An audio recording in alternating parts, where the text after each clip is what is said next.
أعوذ بالله من الشيطان الرجيم بسم الله الرحمن الرحيم كنتم خير أمة خرجت للناس تأمرون بالمعروف وتنهون عن المنكر وتؤمنون بالله ولو آمن أهل الكتاب لكان خيرا لهم منهم المؤمنون وأكثرهم فاسقون صدق اللہ العلی العظیم۔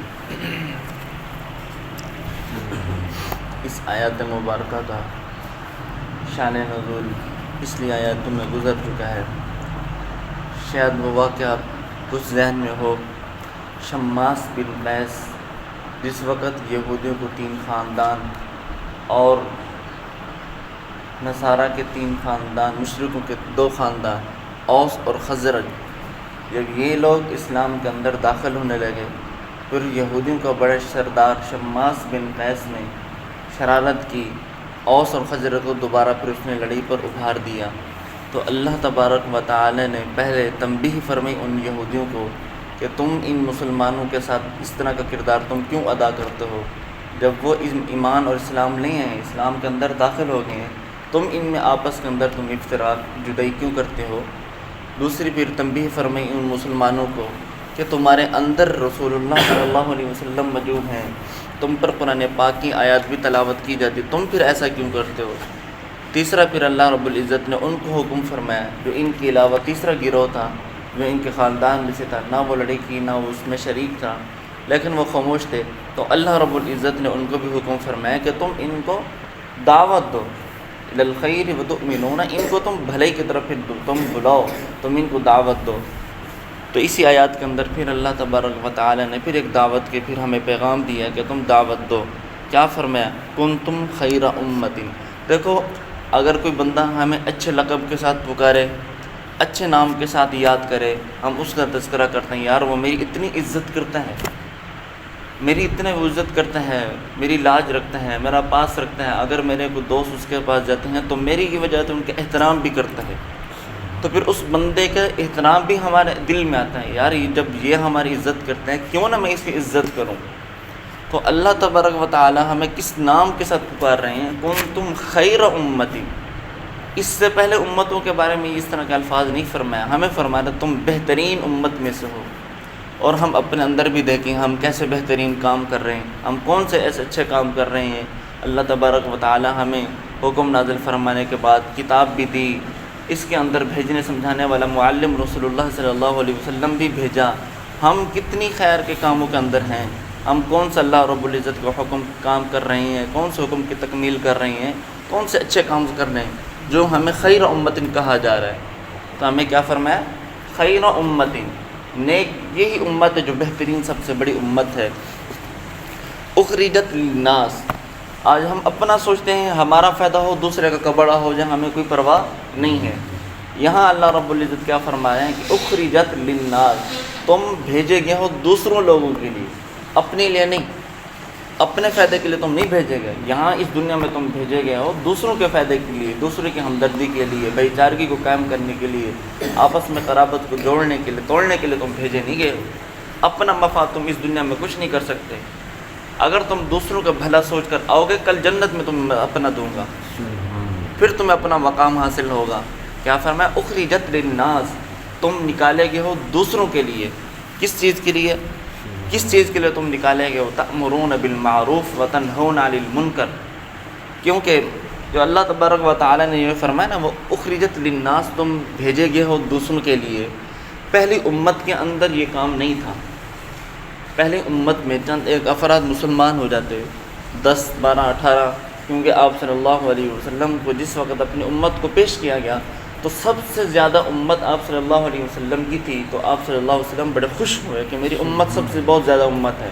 کسی نبی کی 10 بندے ہیں، کسی کے 12 بندے ہیں، کسی کے 5 بندے ہیں۔ عیسیٰ علیہ السلام کی تعداد قدر زیادہ تھی، موسیٰ علیہ السلام کی تعداد بھی کچھ تھی، لیکن سب سے زیادہ امت کی جو تعداد ہے وہ آپ صلی اللہ علیہ وسلم کی امت کی تعداد ہے۔ یہ کیا ہے؟ یہ آپ صلی اللہ علیہ وسلم کی شفقت و مہربانی تھی جو اللہ رب العزت نے ہمیں اسلام کی طرف متوجہ کر دیا، دین کی طرف متوجہ کر دیا۔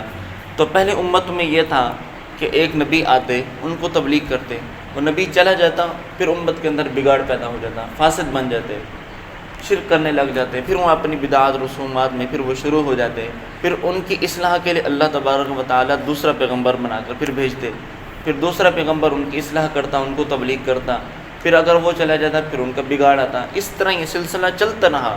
یعنی کہ امت کو کام نہیں دیا گیا کہ تم تبلیغ کا کام تم کرو، اس نبی کو دیا گیا کہ اب تبلیغ کا کام بھی آپ کے ذمہ ہے، آپ لوگوں کے گھر گھر جا کر ان کو دعوت تبلیغ دو، توحید کی دعوت دو، تم ان سب کو مسلمان مؤمن کہو۔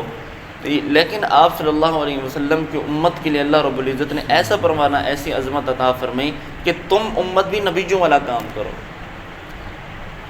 پہلی امت میں اللہ رب العزت نے وہ نبیوں والا کام امت کو سپرد نہیں کیا، نہ ہی امت کو کہا گیا تم خیر امت ہو، نہ ہی ان کو کہا گیا کہ تم دوسروں کے لیے نکالے گئے، یہ سب کچھ ہمیں کہا گیا۔ پہلے کیا فرمایا؟ امت خیر امت، بہترین امت ہو۔ دوسرا فرمایا کہ تم اپنے لیے نہیں دوسروں کے لیے نکالے گئے ہو۔ تیسرا کہ ہمیں نبیوں والا کام ہمارے اندر سپرد کر دیا، اس سے پہلے امت کے اندر سپرد نہیں تھا۔ تو اللہ تبارک و تعالی نے سب سے آخر میں جناب نبی کریم صلی اللہ تعالیٰ علیہ وسلم کی ذات اطہر و مطہر کو بھیجا، فداک انا ابی و امی یا رسول اللہ۔ آپ صلی اللہ علیہ وسلم کو مبعوث فرمایا، تو آپ صلی اللہ علیہ وسلم کی کیونکہ بعد کوئی نبی آنے والا نہیں تھا، تو یہ وہی نبیوں والا کام اللہ تبارک و تعالیٰ نے ہم سب کی بوجھ پر ڈال دیا، کمر پہ ڈال دیا کہ اب یہ کام تمہارے ذمہ ہے، تم نے اس کو دین کو پھیلانا ہے۔ اور دیکھو اصحاب محمد کی قبریں کہاں کہاں ملتی ہیں ہمیں، سندھ میں دیکھو، رجن پور کے اندر دیکھو، کہاں کہاں اصحاب پیغمبر کی ہمیں قبر ملتی ہے۔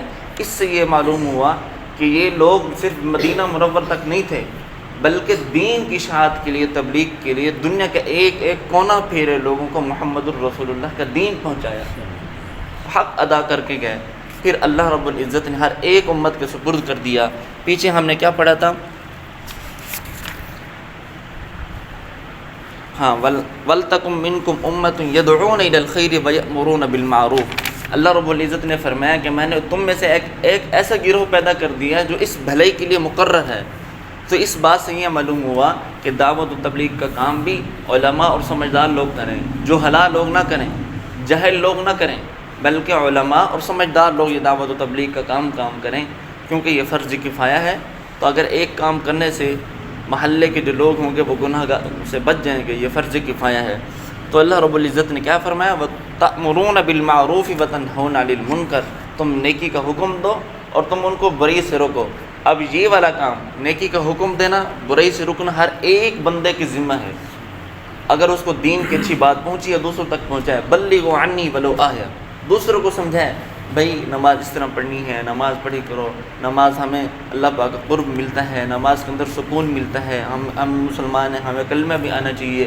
جو چیز ہم دین کی بات سیکھیں دوسروں کو جا کر سکھائیں، یہ بات ہر ایک بندے کے ذمہ میں ہے۔ حضرت مولانا اشرف علی تھانوی رحمۃ اللہ علیہ نے فرمایا کہ دعوت و تبلیغ کا کام اس طرح ذمہ ہے، اس طرح بندے کے سپرد ہے، اس طرح اس کی گھٹی کے اندر ہے، جس طرح اگر بندہ پانی نہ پیے وہ مر جاتا ہے، اگر وہ دعوت و تبلیغ کا کام نہ کرے گا وہ بھی مر جائے گا۔ جس طرح پانی پینا ایک بندے کے لیے ضروری ہے، اس طرح دعوت کا کام کرنا، تبلیغ کا کام کرنا بھی ضروری ہے۔ فرمایا کہ جو طلباء و علماء ہوتے ہیں وہ تو اپنا دین ان قرآن پاک اور دین کی کتابوں پڑھنے سے اپنا عقائد، اپنا دین بچا لیتے ہیں، وہ کہیں غیر عقیدے کی طرف نہیں جاتے۔ لیکن جو باقی لوگ ہیں وہ اپنا دین کیسے بچائیں؟ وہ ایسے بچائیں کہ لوگوں دعوت پر نکلیں، لوگوں کو دعوت دیں، نماز کی دعوت دیں، دین کی دعوت دیں۔ جب لوگوں کو دین کی دعوت دیں گے خود بھی راہ راست پہ چلتے رہیں گے۔ دوسروں کو دعوت دینا، یہ سب سے پہلے اپنے آپ کو دعوت دینی ہوتی ہے، دوسروں کو دعوت بعد میں ہوتی ہے۔ جب بندہ کہہ رہا ہوتا ہے کہ بھائی نماز پڑھا کرو، یہ سب سے پہلے اپنے نفس کو کہہ رہا ہے، حقیقت میں اپنے نفس کو کہہ رہا ہے، کیونکہ جس وقت وہ نماز نہیں پڑھے گا اس کا نفس اس کو کھٹکے گا۔ تو دوسروں کو دعوت دیتا ہے نماز کی، خود نماز نہیں پڑھتا، دوسروں کو دین کے کام کے حکم کرتا ہے، خود تم نہیں کرتے۔ اس سے یہ معلوم ہوا سب سے پہلے دوسروں کو کہنا، اپنے آپ کو دعوت ہوتی ہے، دوسروں کو بعد میں دعوت ہوتی ہے۔ تو یہ والا کام، تبلیغ کا کام ہر ایک بندے کے ذمہ میں ہے۔ تو حضرت رحمۃ اللہ علیہ نے فرمایا کہ ہر روزانہ 5 منٹ نکالا کریں، 5 منٹ لوگوں کو دعوت دیا کریں، چلتے پھرتے بھائی نماز کا وقت ہو گیا، نماز پڑھ لیں، آ جائیں، نماز کا وقت ہو گیا۔ یہ دعوت کا کام ہے، کھینچ کر کو نہیں لانا، پیار سے کہہ دینا ہے بھائی آؤ جو نماز کا وقت ہو گیا۔ اور ہم قرآن پاک پڑھ لیتے ہیں، چلو کچھ نہ کچھ کلمہ سیکھ لیتے ہیں، آپ کو کچھ آتا ہے دین کی بات کر لیں، تاکہ کچھ نہ کچھ ہمارے اندر بھی دین موجود رہے، ہماری نسلوں کے اندر بھی دین موجود رہے۔ میں کسی کو کہہ دوں، ہو سکتا ہے میری کہنے کی وجہ سے اگر اچھے کام پر چل پڑے، میرے لیے ذریعہ نجات ہے۔ دعا ہے کہ اللہ رب العزت مجھے بھی اور آپ کو دین کی سمجھنے کی توفیق عطا فرمائے۔ وما علینا الا البلاغ المبین۔